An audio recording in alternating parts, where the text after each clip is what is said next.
Welcome to this 16th video on trigonometry, where we will focus on the circular functions of quadrantal angles. Let's get started.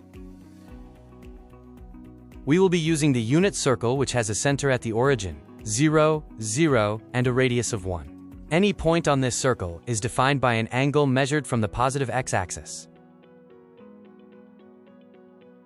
A quadrantal angle is not inside a quadrant, but lies strictly on the border. Its terminal side coincides with an axis. As a consequence, either the x-coordinate is 0 or the y-coordinate is 0. For any angle theta, there is a point P of xy on the unit circle. The x-coordinate represents the cosine of the angle, and the y-coordinate represents the sine of the angle. Quadrantal angles are angles where the terminal side lands directly on a coordinate axis. These are integer multiples of 90 degrees, or pi, over 2 radians. The key points are 1, 0, 0, 1, minus 1, 0, and 0, minus 1. Let's start with the angle 0 degrees, or 0 radians. Its position is the positive x-axis at coordinate point 1, 0. This gives us a cosine of 1 and a sine of 0. Next is 90 degrees, or pi over 2 radians, which is on the positive y-axis at 0, 1. Here, the cosine is 0 and the sine is 1.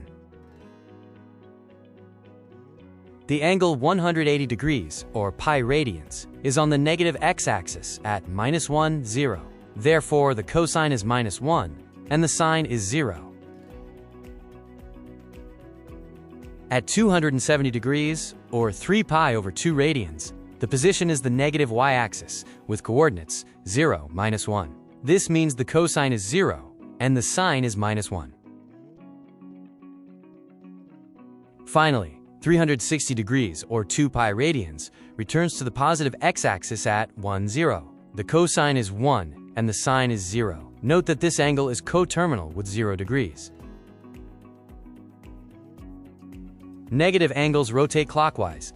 For example, theta equals negative pi represents 1/2 of a clockwise revolution, landing on the negative x-axis at minus 1, 0. The result is cosine of negative pi is minus 1 and sine of negative pi is 0. This table summarizes the quadrantal functions for the key angles in degrees and radians, including their corresponding points, cosine, and sine values. The master table extends this to include all 6 trigonometric functions. Notice that tangent, cotangent, secant, and cosecant are undefined where division by 0 occurs. Here is a quick visual summary of what we have covered today. I hope you learned something today. Thanks for watching this video, and see you on the next one.